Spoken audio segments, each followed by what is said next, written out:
Hello, everyone, and welcome back to the BVB podcast. My name is Carver, and to help me tackle the ups and many downs of Dortmund football the past week that we have seen, I'm joined by Eli Brand and Brian Straub from the Dortmund Dispatch. Brian, starting with you, how are you doing, my friend? Doing well, man. I'm happy to be here. I guess I speak for both me and Eli when we say we're happy to help you go along with this episode and make it the best episode that we can. So I'm doing well. How are you? Doing good, much better than I did with hosting the first time. I was actively starting to get COVID symptoms as the session went on, and by the end, I was like, "All right, Oh, Jake, thanks damn. for coming." And then I just kind of knocked out for the last few days after that. So, Eli, how are you doing in your recent trip to Dortmund? So the trip was fantastic. Paris, lovely city. They love me there. The shops love me there. Dortmund, the donor shops love me there. They're familiar. Several of them, 2 days, two donor shops. Would love to go back and hit the rest. The game was fantastic. I would like to shout out the woman in front of me. Every goal Dortmund scored, she passed around Haribo gummies. And as you're coming back from 2-0 down against your local rival, like there's not a better script in the world, honestly, to watch. Like you go to, I've been waiting like almost like 6, 7, 8 years now to go watch Dortmund. I finally get to go, and we come back like the 2-0 down. I got to feel the lows. I got to see the beer showers of the like last sip of 100 ultras beers, get them thrown at the net behind the goal, and then I get this to be with the in the stadium for the end, for the like eruption at 4-2, the eruption at the 3-2, all the goals. It was a genuinely incredible experience. I'm doing well now. Jet lag finally starting to fade. Good.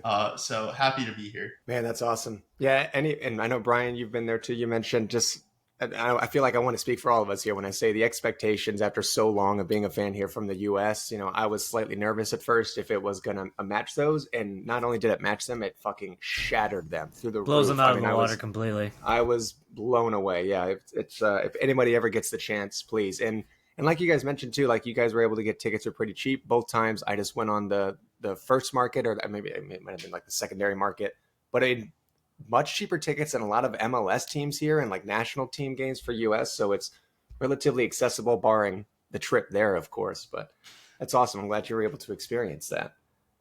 Yeah. Today, I just thought we could briefly touch on the Champions League game against Celtic and try to relive any of that high that we caught before crashing back down to earth in the loss against Berlin this weekend. Just starting with this Celtic game, do you guys have any initial thoughts? Did you think the result was going to be anywhere near that we saw? I think Brian was a bit more conservative than me thinking about this result. I thought we were going to beat them comfortably. I was texting Brian and Ali, who are both friends of your podcast, that we should really rotate in Bayer because Kareem Adeyemi has played a lot of minutes. And if you can't beat Celtic with Bayer, there's a serious issue there. I think right now Shaheen, especially at that time, was feeling a ton of pressure. So I get why he made the move to kind of stick with the most important player in our 11, in my opinion. Yeah. Because our press has not functioned at all without him. And he's also doing that while putting up 0.5 expected assists per game, which is very, very good. So yeah, he went with the guy who he thought was going to give us the best chance to win, and sometimes you have to do that. And clearly, like at the second half, I said to my friend I was watching the game with, and I was like, I've seen enough of Adeyemi. It's 4-1 now. Like, let's take him off. 90 minutes 2 days ago. Didn't happen, and then it did not take long. I don't like to be right, but like there's a certain amount of common sense in like he played 90 minutes 2 days ago in a very high intensity position. Like wingers are the easiest players to substitute, and they are also like the players most commonly substituted because they are literally just performing sprints. Like that's their job. Um, and because they're also like the fastest players on the pitch, they're also more prone to like muscle injuries in many cases, because of that fast twitch muscle and like living on the edge of having to run like 6 kilometers a game and also sprint very quickly, 37, 38 kilometers an hour, whatever Adeyemi can do.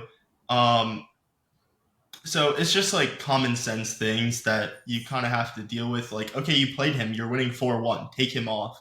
Um, it like it just doesn't like add up to me. Wingers are not aside. Shaheen has, for 3 fixtures in a row now, in a span of 7 or 8 days, has played the exact same back line and almost the same midfield. Maybe Metro might have started and may just slip in my memory, but if I'm not wrong, it's been the double pivot between Gross and Chan.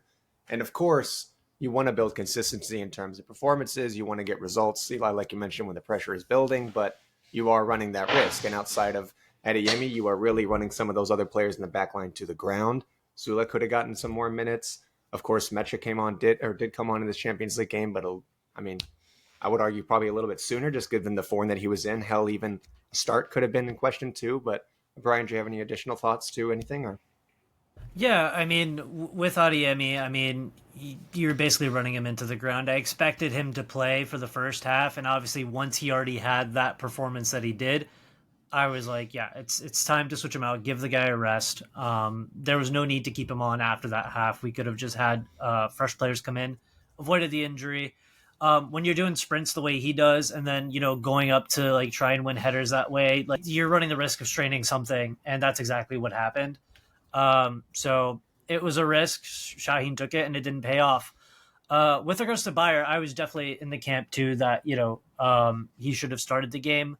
I'm probably in the minority in saying this, but I'm very much pushing to see more of him and Girassi in a front too, because both these players are players that have excelled in that sort of format for both Hoffenheim and Stuttgart. So I think like maybe not making it the go to formation or the first choice formation. I think you can still, work with that. I mean, we've seen that Shaheen is very much open to switching the formation mid game, adapting the game and all of that. I mean, even if you want to take Brandt off, give him a rest, you take off the attacking midfielder, you put on another striker.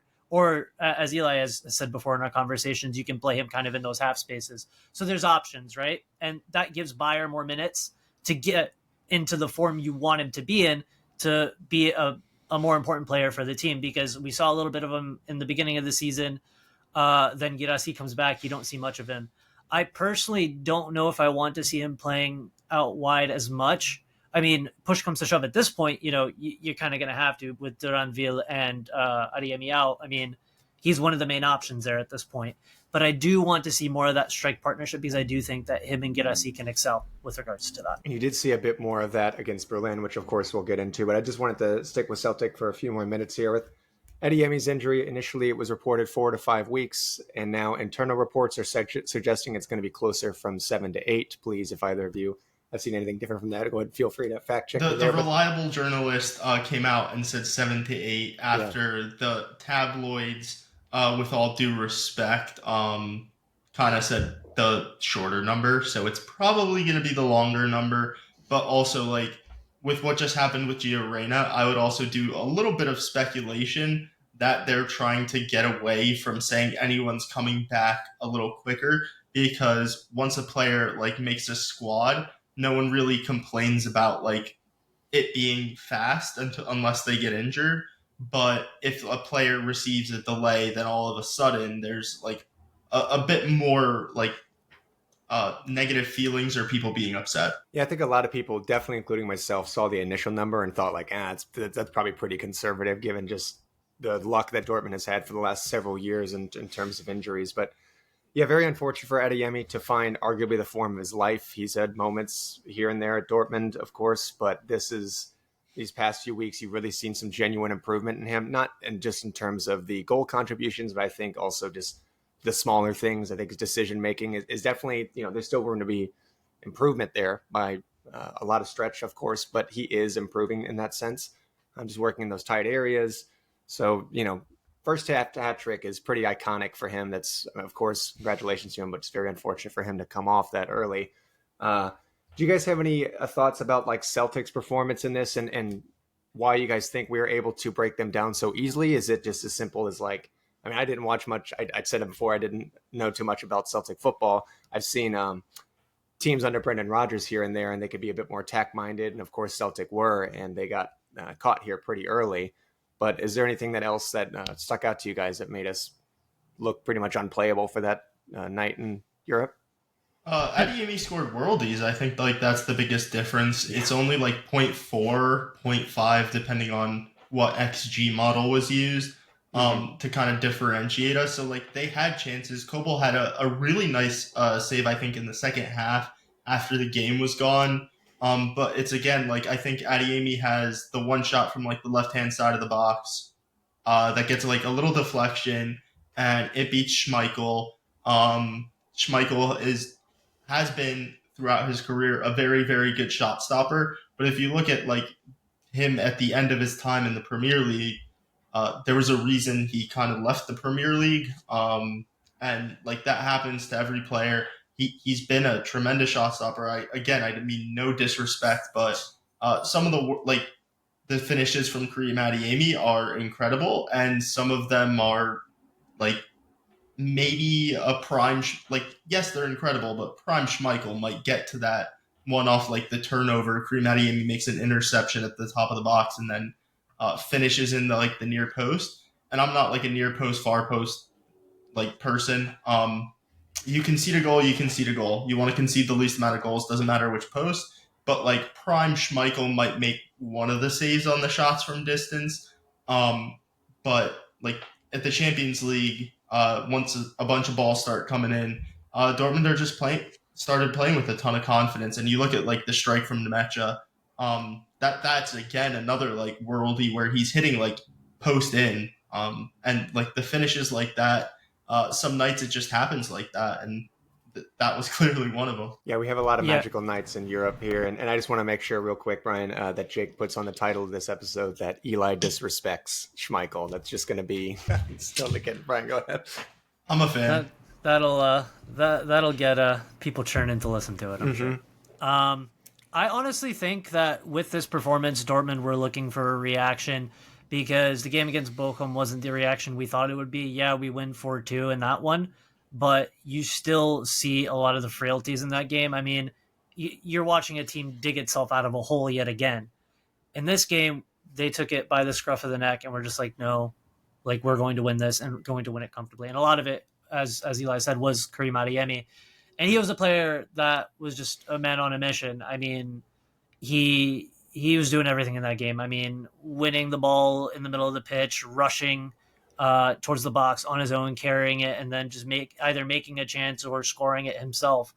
So I think he was kind of the embodiment of a lot of what I would say a lot of the players felt.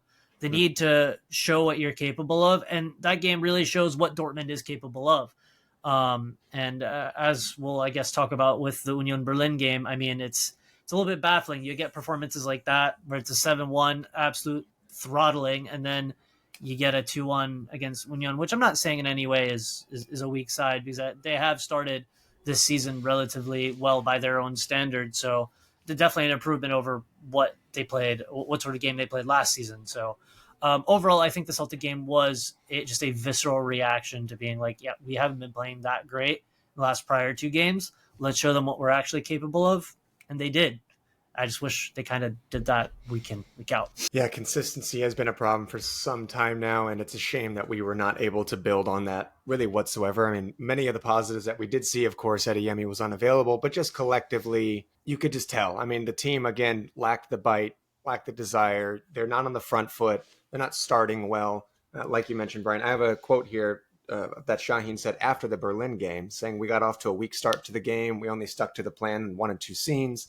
At this level, you have to be there from the start. You can see goals like that. That cannot be right." And it's like, this has been an issue for several weeks now. We've mentioned it on the show for quite some time. Is there like a driving factor that comes to mind for either of you about why this team takes 40, 45, sometimes 60 minutes to even get back into a game that they should already be in? Yeah, I mean, that's the $1 million question, isn't it? Um, I don't know. I mean, some people are chalking it up to rotation. I was reading that some people were indicating that that we're putting in different players and that's messing with the stability. I don't know what it is. Sometimes I just feel like Dortmund like to play up or down to their opposition, and we see results like that. I mean, maybe the 7-1 got them feeling a little cocky, and Union Berlin is not the side that you should be feeling cocky against, especially considering the results we've had against them in the past. And they are a very, dug in team when they need to be. And they showed that they're capable of getting points off of other teams this season.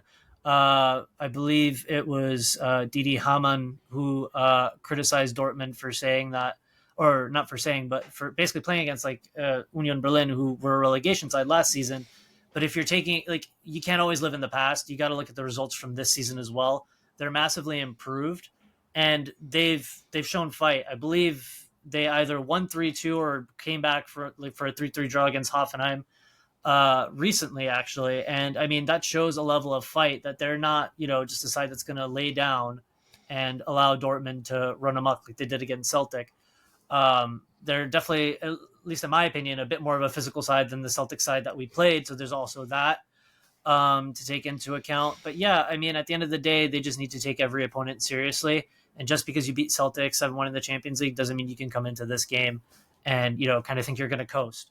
Now, I'm not going to say that that's what I think necessarily happened, but it's possible that, that sort of kind of overconfidence carried over. In the grand scheme of things, on a grander scale, I don't know. I really don't know what it is that kind of puts players, like when they come here, it's almost as if like they're performing at the clubs that they're at, then they come here and they have these similar lapses that other players that have been here for a while have been having. And I don't know, it's strange. But once again, I think that is the $1 million question for Dortmund to kind of figure out, because it doesn't make sense for this to be the case. Eli, you're going to mention something about Schmeichel being shit or something? No, I was actually gonna mention something I think a bit more insightful, because I think there is something to kind of look at, and that's like Celtic. Like, you look at Arne Engels. Arne Engels was not getting the playing time he wanted for a mid-table Augsburg side, and that's the level of player that Celtic is pushing further up the pitch than he would typically play. Like, he's a 6 or an 8 at the highest level, but in an inferior side, in an inferior league, all of a sudden he gets pushed up into the 10 space because he's so much better than most of the Celtic players. And this is a guy who was like kind of on the outskirts, not yet breaking through the Augsburg first team as like kind of a bit part player. But for Celtic, he's not. And like Brendan Rodgers, you talked about how he's a very attacking coach. And like for Celtic, they're attacking then with like substandard Bundesliga players, like rotation Bundesliga players, and they're playing this open attacking style. So then Dortmund's like press being ineffective doesn't really matter a ton. They're also like a bit less physical, like you said, a bit less tactically in tune. So Dortmund's able to break through the press really easily, and they're able to attack. They're obviously still conceding a ton of chances because we're not good. And later in the show, I'm sure we can talk about some of the issues with why that is. It is still a new coach. Like, we can talk about both of the strikers essentially missing preseason. Schlotterbeck and Anton, because they were at the Euros, delayed start of their preseason. And then because we've been chopping and changing the backline so much, that's again like an issue. But Union Berlin are a defensive side. They have a coherent way of playing. And you look at the match, this match was not played with, like, Shaheen was talking about how we didn't stick to the game plan. But, like, to me, that's almost like him admitting failure, because your job as a coach is to make the game play the way you want it. And, like, I'm sure he is feeling the pressure of that and his understanding of that. And I'm not Shaheen out yet because it's so early. But this game played the way Union Berlin want to play a game. And that's more the issue, that you're seeing the inconsistencies, because there are certain teams that will allow Dortmund to play however they want. and that's because like they play in a similar styles of games to what Dortmund want to play. Because if you're a mid-table Bundesliga side, like you can pick up points by being a bit more positive. So that's like a mid-table side, and then if you're a more workman-like side with a bit of a smaller budget historically, like Union, maybe you play a bit more defensive, like they did, and that's kind of like the difference in this. They have a very coherent way of playing and a very, very strong press. Not necessarily high up the pitch, but they have a very strong shape and they stay in that shape. And that kind of imposed the game onto Dortmund. And then you don't necessarily have like a Karim Adeyemi to kind of like bail you out and fix your press. Because we talked about this on our show, but like every midfielder aside from Mecha right now has significantly like dropped off in terms of tackles and interceptions. And to me, that says so much about our press is just not working. So last year, I think we didn't really have the most ideal type of press. You saw our defenders have to do a ton of defending, but I think they were kind of set up to defend like specific scenarios. So they were consistently put in the same type of like high risk scenarios. This year, they're just put in a ton of risky scenarios. It's not like the same consistent type of like 1v1 duel for our defenders that they're like specifically good at. It's not continually chasing balls deep and behind. It's just like every game, it's a different type of 1v1 scenario repeatedly. And to me, that says like we don't have a way of pressing. Like it's not by design that our center backs have much higher defensive interactions this year. It's because we don't know how to press. And like Karim Adeyemi, one of the things, like you talked about how he's playing a more complete game, he's up half a tackle and interception per 90. And if you're a midfielder, like that might not be a ton because it's still a lot. It's a massive increase in any position. But like for a midfielder, it's a bit less so because you might be just playing a more combative role. But for an attacking player to do that, that's essentially you're looking at like a third of like the average attacker's defensive output. He's increased by that much. So he's gone from being like pretty good to elite. And when you have that in your side, it's a lot easier to defend, even if you have a terrible press, because you have a guy who's so fast and so good at pressing, he can just go and win the ball back and be in the right place to do so. But then you go into Maxi Bayer, who's not terrible at the press, but like he's not as good. And then you have Jamie bynoe-gittens, who's not a great presser. Serhou Guirassy not a great presser. He's gotten a bit better as he's gotten like more match fit, I think. Like in some of the first games he played, you could see him when the goalkeeper gave the ball up, he would go to chase the center back and allow the pass back to the goalie. And that's like, you have one job at pressing in that situation. And the ball cannot go back to the goalie. I haven't seen that since the first like 2 to 3 matches, but the system itself as a whole is still not utilizing like anyone particularly well. Like, where do Dortmund win the ball when it's on the pitch? And like no one would know because we just don't do it. So that's kind of the thing. I talked for a very long time. I don't know. What do you guys kind of think about that? No, I think you're definitely right. I think without having Adeyemi in the starting 11, you do miss that sort of press. You do miss that energy, that sort of player that's going to harass the defense, because Guirassy, like you said, not necessarily the best presser, is relatively fast when you need him to be, can be a bit of a problem, obviously, for defenses. More than a bit of a problem, I should say. But he's not going to be that player like Adeyemi that's running against the defense 24/7 and making them think, constantly keeping them on their toes. I mean, with Bayer, when he was playing at Hoffenheim, I mean, there was definitely more of an element of pressing. Yeah, Bayer is the best presser in our attack right now, but like if Jamie bynoe-gittens and Serhou Guirassy are a non-factor, and then our midfield right now doesn't have the like right system to have anyone as a factor. Like Emre Can went from almost 4 tackles and interceptions to under 1.9 this season. So like the issue is essentially Kareem Adeyemi has to play to an unreal level to make our like press work. And even then it's like work is like he's kind of more concealing the kind of dross. It's like if you put like a nice green screen over like a cockroach infested background that I thankfully don't have, knock on wood. But that's essentially what Kareem Adeyemi has done. Is he's made things look a lot better than they are. He's also like finishing kind of every chance he's had right now, and like that's more the difference that goes away. You lose a guy who's finishing every chance, who's very creative, and who's papering over like the issue with your uh, press not working by being elite on his own. And then the team doesn't know how to win the ball back because they've been bad at it the whole time, and they've just been relying on the guy who like scores every chance he gets this season pretty much, and also is like running his ass off and winning the ball back on his own. When he's not winning the ball back on his own, they don't know how to create chances as well. They don't know how to win the ball back on as a team.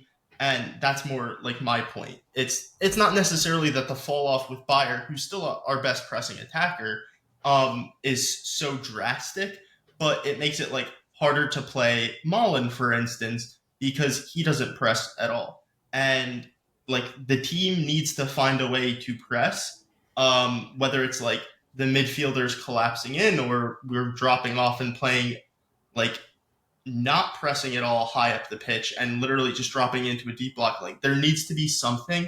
They need to find a way to win the ball back and channel the ball into the area they want to win it. Right now, we're not doing any of that, is more my point. Well, so just to finish my point, with regards to Bayer, I think that because I do disagree slightly in the sense that I do think there is a significant drop off with Bayer. But I think that's okay because he's not a player that's had a lot of minutes. He needs the time on the pitch to be able to get back up to that level. So if he's not getting those minutes when there's opportunities to put him on, I mean, maybe like we were talking about now, I think that's going to be more of an option because injuries and all of that. But prior to that, I mean, not getting as much minutes, then just getting thrust on, you're not going to have that same match fitness. You're not going to be able to press as thoroughly as you would have previously with your previous team. It's once again also learning to play with your teammates. There's a lot of moving factors, specifically with Bayer and himself. But yeah, 100%, you lose a lot of that with Adeyemi. I would think to say it's a little bit unfair to say that they don't know how to do it because they showed last season that they are capable of doing it, whether Adeyemi was they or know wasn't how. on the pitch. The team this year isn't doing it. Exactly. They're not, yeah, I think that's the way to say it's a coaching issue is more how I meant it. Like now, the team does not know how to do it. The players, like these are professional soccer players. Like Nico Schlotterbeck is an elite center back. He knows that, like he knows how to defend in a way that he's consistently not getting in 1v1s, like on the right side of his box is a left-sided center back. But that's what he was against Union Berlin because he's so exposed by this team. So I 100% agree with you there. Like I think there's a massive drop off attacking wise right now from Adeyemi to Bayer, but I don't think the like pressing difference is completely absurd because I think you're going from a guy who's like 2.3 something tackles and interceptions per 90, who's incredibly fast, to a guy who's also incredibly fast but slightly less so, and is going to be like somewhere over 2 in the right system. Right. And because he's not fast in the way Kareem Adeyemi is. Like he can't press the way Kareem Adeyemi can without like a coherent system. In a coherent system, I think they're a lot closer. 100%. Speaking on the defensive aspects, outside of pressing from the front, you are seeing this team concede goals in a number of ways on all areas of the pitch. Against Stuttgart, you saw the back line falling asleep a handful of times. You saw just in this past weekend against Berlin, Schlotterbeck making a pretty boneheaded tackle, conceding a penalty early on. So the defensive issues are, not to dogpile on Shaheen, but I mean are a bit more apparent and more widespread than one might notice at a first glance. But I do want to switch to on the ball as well. And going back to Bayer here, I am a bit concerned because I agree that he does need more minutes. Of course, he needs more time. Even at the end of the show, it's not going to change. I'm not trying to come at him really because he does need more time. But you are expecting him in a game where he finally does get his first start for the club in the league, if I'm not wrong. I hope I wasn't just speaking out of my ass there. But you did see him get the first start, and it is very underwhelming for the most part. And you can't really use the excuse of like, oh, he flourishes when running into space and hasn't gotten a lot of great Did he balls freeze? yet, because you did see Brandt start to pick up the ball in that middle third, bring it down, and then look for runs to his left and right. So oftentimes Bayer wasn't there, or if he was simply having a very poor finish. So is it something for you guys too, where you're thinking this man just simply needs more time when it comes to being on the ball too, or collectively too? Are we needing a bit more tweaking in terms of just like how we approach our attacks? Do you guys have any thoughts of that? I think at halftime, I think someone clearly spoke to him, and I think he clearly made changes because every time he got on the ball in the first half, he looked a little timid. Like Emre Can made that one run forward and laid the ball off to Bayer. Yeah. And like I know we're Borussia Dortmund and we should be trying to create the biggest possible chance, but right there you need to shoot that as Maxi Bayer. And in the second half, he gets the ball in a similar place and he takes the shot. Maybe if he takes the first one, he scores the second. But like these aren't great chances, but like he needs to take that chance, and I think the underlying numbers would look a lot more kindly on him if he did. And also, like even more importantly, the thing I saw in the second half was it. None of the times did it come off. I don't think it came off a single time, but you saw him try and flick the ball past his defender, tried to flick it over their head once, tried to flick it past them on the ground, and that to me is a really good sign because he needs to try things. And then as soon as it comes off once, it'll come off twice and three times and four times. Because in soccer, like you need to build up the rhythm and you need to do little things that build your confidence and can create positivity. Because if Maxi Bayer is not playing by running at goal, that's not what he did when he like broke out as a player last year. He runs at goal. That's what he does. And the more he runs at goal, the better he will be. And the more he will help the team because in our right winger is supposed to do that. They are supposed to run at players. They're supposed to get in behind. And those are things Maxi Bayer can do. So once he's kind of gotten his feet under him, I think you're going to see a very different. Yeah, I 100% agree with Eli there. And I think I'm not worried about him at all. He's so young. And with the season he had last season, I think he can only build on that. Give him the minutes, give him the time. I think now he's supposed to be possibly called up by the under 21s for the German national team. I mean, take that chance. I mean, Karim Adeyemi did, wrote about it in a piece last week, actually. And I think that was definitely a big part of Adeyemi in particular, building up his confidence to come back and be a better player. I think Bayer should totally do the same thing and take that chance, go play those minutes for the under 21s, show what he's capable of. And as Eli said, building that confidence, we're only going to see a better player. Kind of surprising that a handful of our wingers in recent years have, I mean, of course, Bayer's still very much in his early days, but have needed much longer than people might realize to actually integrate themselves into this team. I mean, Adeyemi's on year 3 now with not many goal contributions in his first 2 seasons. Of course, he had injuries. Malen been here for a long time. And of course, he's finally at that stature that we wanted him to be at. But I mean, he was, anyone who's listened to the show for a while now, I have dogged on him for his first season and a half or so, or even 2 seasons pretty consistently. But outside of them, I had some other notes here. I mean, like, I think in terms of changes, Shaheen was a bit too slow here. Pascal Gross, as much as I rate the man, he is 33 years old and he does not need to be playing close to 90 minutes of football every single game, sometimes 3 times in the span of 7 days. I mean, going back to our lineup again, between the Berlin and just a few days before that in the Champions League, there was one switch in this team, and that was Maxi Bayer coming on for the injured Adeyemi. Outside of that, you have basically essentially the exact same starting 11 here, and I just don't think Gross has the minutes for it. Of course, you have the athleticism, the intensity. Whenever he's on it, you have the physicality too from Mecha, and I think he could have done more with some more minutes in this game. This may be a hot take, but I might have even taken Sabitzer at the 7 earlier in this game as opposed to Bayer. I mean, of course, Bayer, like we said, is going to need more time, but I think, sometimes it's just not your day. And Sabitzer, I think, could have brought on a bit more in terms of off the ball, against the ball, and of course with the ball too there. But Hard Outside. disagree. Hard disagree. Because like the right wing, I think, is like that position. Like regardless of it's Shaheen's system or any system, your right winger needs to be able to run quickly. And if you cannot run quickly, um, then there's so much less space the other team needs to defend. So just having the presence of a guy who is fast over a guy who like can run around the midfield very well and can cover ground very well, but cannot sprint in the way that a winger can. I think like that to me, that would scare me a lot less having to defend like Sabitzer, because then I know I don't need to worry about anything on the right wing until we're sitting in a deep block in our own final third, and then it's going to be Koto's overlap, and it's literally just the overlap. Like there's no inside, there's no cutting inside onto a left foot, like because Sabitzer's not like the best dribbler. So it just becomes so much easier to defend. And then I can have like my left center back kind of pinch in on Seru and 2v1 him for most of the game because there's just no pace on the right side. Of course, Sabitzer doesn't have the pace of Bayer, but for me, it's just a matter of, whenever Bayer, like we mentioned, had kind of a tale of two halves, both pretty disappointing, but he changed his game a bit.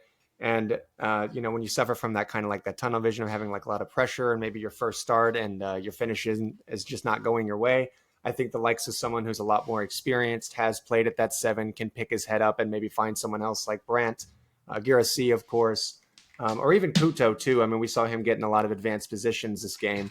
But also even then, I had in my notes here, I mean, Benzabaini could have maybe done a little bit more minutes this game as well. But that was just my line of thinking there for Sabitzer. Brian, do you have anything for that? Yeah, I mean, Sabitzer on the wing has kind of become a meme, right? But I totally see what you're saying in terms of a player who's played and has that experience. In terms of players that we could have played there too, I mean, maybe this is kind of a little bit of an out of the box kind of shout, but you mentioned Yan Kuto. I mean, he has played as a winger in the past or as a left-sided or right-sided midfielder. So, I mean, he's a very creative player. We've seen that he's able to cross the ball. He's really good with through balls. I mean, that could have been an option with Rierson behind him and then Benzabaini on the left. I mean, there's an option to do that there. I'm not really sure we're at that point where we necessarily need to do that. But it's an option and it's something to think about. But to your point about, the wingers taking as long as they have to kind of, gel and play in these positions. And this is something I've been harping on for a very long time. A lot of our wingers aren't natural wingers. Bayer is a second striker. Malen is a second striker. These are not players that made their names playing out wide necessarily. Yep. We already mentioned it earlier in the pod. Bayer made his name at Hoffenheim playing in a front two with Kramaric. Malen played in a front two at PSV when he made his name and when we brought him in. Granted, like, yes, he did play out wide, and his ability to play out wide is why he was brought in to replace Sancho when he was, but he was never going to be a Sancho replacement because he's not a one-to-one player. And that's kind of the same thing. If you put Bayer out on the wing, he's not a winger. He's a second striker. He can play the role of a winger, but that's not his natural position. I think out of all the players that we brought in, I mean, Adeyemi does fit that mold closest alongside Jamie Gittens, on the wing. So, I mean, those two, I would say, are our purest wingers when they're on the pitch in a front three with Girassi. But if you're going to put a second striker out wide, you're not going to get the same actions as you would from a more natural winger. I mean, they're completely different players to Gittens. So it's going to be a completely different type of game. And I think that's part of the reason we haven't seen that quote-unquote natural wing play that we would expect from our wingers, because at the end of the day, that's just not what the players that were playing in that position, that's not their forte necessarily. Good stuff. I am on a bit of a time crunch here, so I just do want to get to this last overarching thought I had for the show. Of course, we're going to have a bit of a break here for the international duties for a lot of these players coming up this next weekend, so Dortmund are not going to have their next Bundesliga fixture until October 18th against St. Pauli at home. I am still concerned, and I don't think this is, although, of course, this is coming at a good timing with the injuries and Shaheen definitely needing to find some things out tactically. I am a bit concerned about some of these fixtures coming up, whether it's in the Champions League, we play Madrid right after that St. Pauli game. Not even a few weeks after that, we play Leipzig, who has been giving it to us lately. do you guys think this team is sleepwalking into another hammering like Stuttgart? Because I can accept losing. Of course, I'm not expecting us to be off to a perfect start under a new coach, but it's the way that we are losing these games that really concerns me. I mean, you can go down the list of just any of these last few games that we've lost or even not gotten just a win out of. That is kind of a thought that's crossed my mind. I didn't know if you guys had anything for that. Yeah, I mean, I'm probably going to be in the minority in saying this, but as much as we're saying this Union Berlin game was a must-win game, um, just looking at the goals and how they were scored, I mean, yes, defensive lapses, but and yes, tactics, but it also came down to kind of like fluky individual mistakes. I mean, like how many times in a season do you expect Nico Schlotterbeck to give away a penalty like that? I don't expect that to be a norm. Um, for the second goal, I give Kobel a bit of a benefit of the doubt there too, because he was fairly unsighted for it. Yeah. Like if you really look at the way that ball comes in, there's 3 Dortmund players plus the Union Berlin player that's shooting.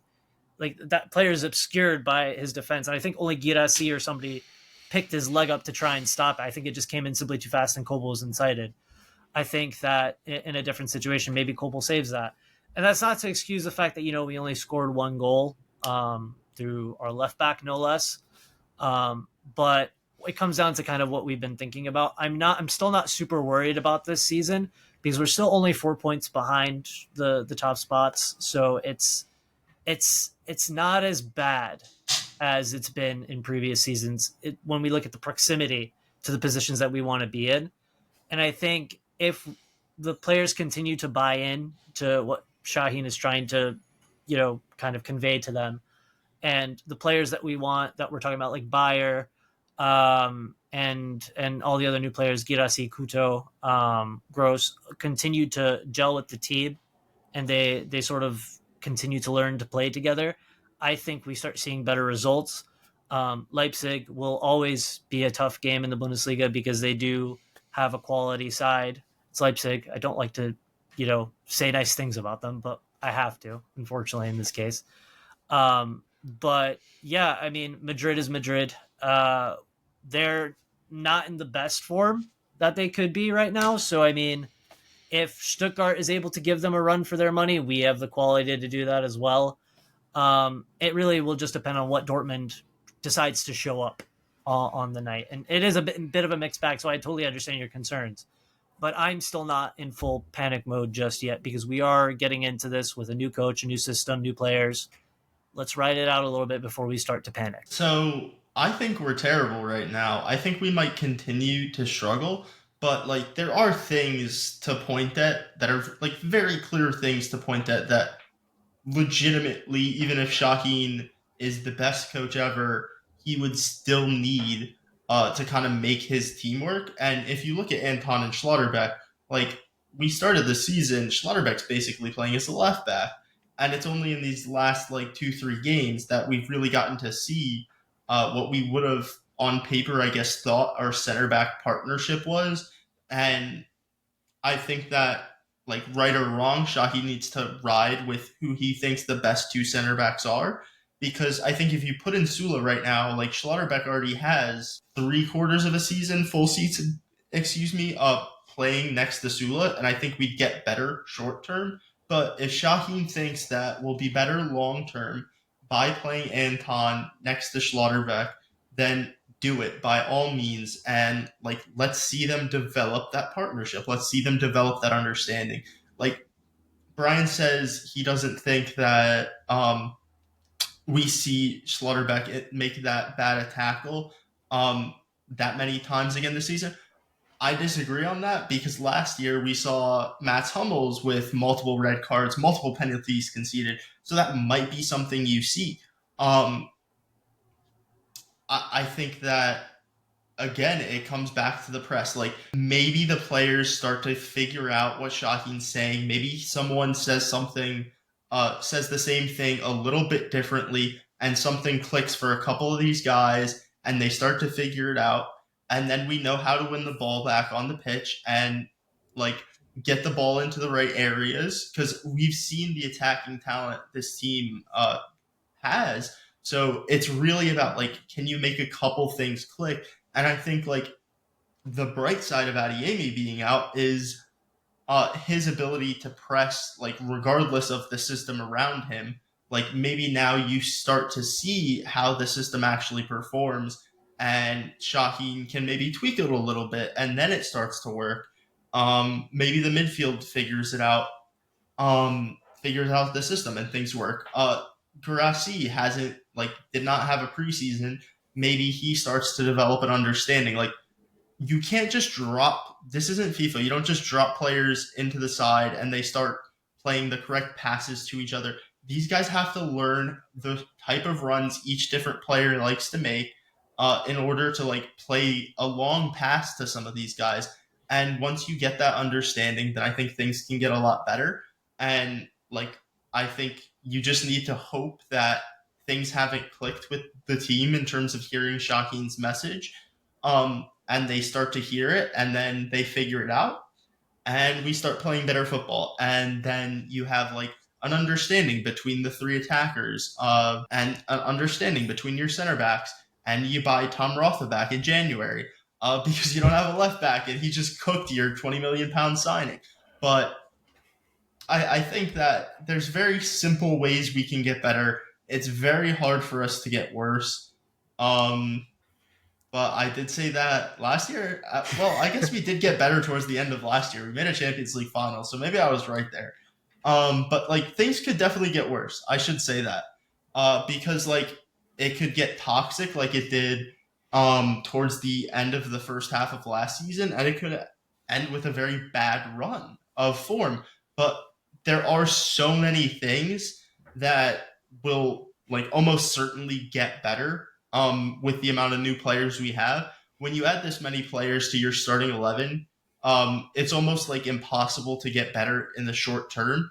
And having that win against Frankfurt on match day 1 is looking like incredible because you got one of your probably hardest matches of the season out of the way, and you got 3 points from it.